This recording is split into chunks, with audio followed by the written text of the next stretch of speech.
Hi, I'm Genevieve Lowry and welcome to today's DIY. Today's DIY Child Life is going to be about blood drawing. Somebody had asked a question recently about trying to create a doll that you could actually draw blood from. So I sort of toyed around with some ideas about putting the tubing inside, threading it inside the doll so that there was a way that you could have the hub sticking out and creating a mechanism that way, until I remembered that there's this doll called a water baby. Now it makes her kind of cool, and what I purposely initially bought her for was that she's all made of rubber, which is, as we know, really hard to find sometimes. So she's made of all plastic, which makes her easier to wash and clean, but she's also, you can fill her up with water through this little thing in the back.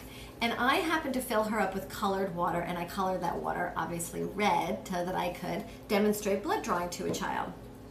So one of the things that I like to do when I do that is to go through each and every step. And at each and every step, I like to address not only the senses and the sensations that a child is feeling, but also talking to them about different ways that how do they normally cope, or how do they make themselves feel safe and comfortable at times when they feel anxious or nervous, or when they think something might be painful or hurt. How do they help themselves feel safer and more comfortable? And kids might say things like, I take deep breaths, or I hold my mom or dad's hand, and those are all things that they're already familiar with that you can then incorporate into your preparation as you go through each step, and then reminding them of how they can utilize that to help themselves and empower them to feel safer and more comfortable during a potentially painful procedure.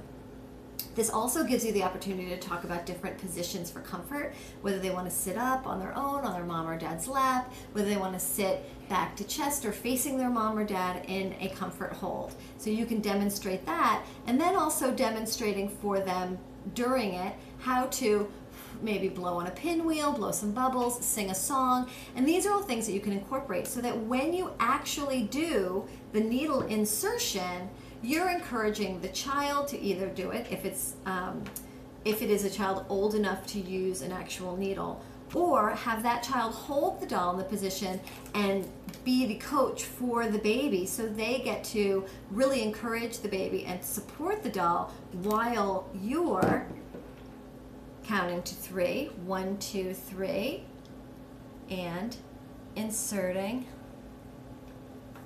that needle.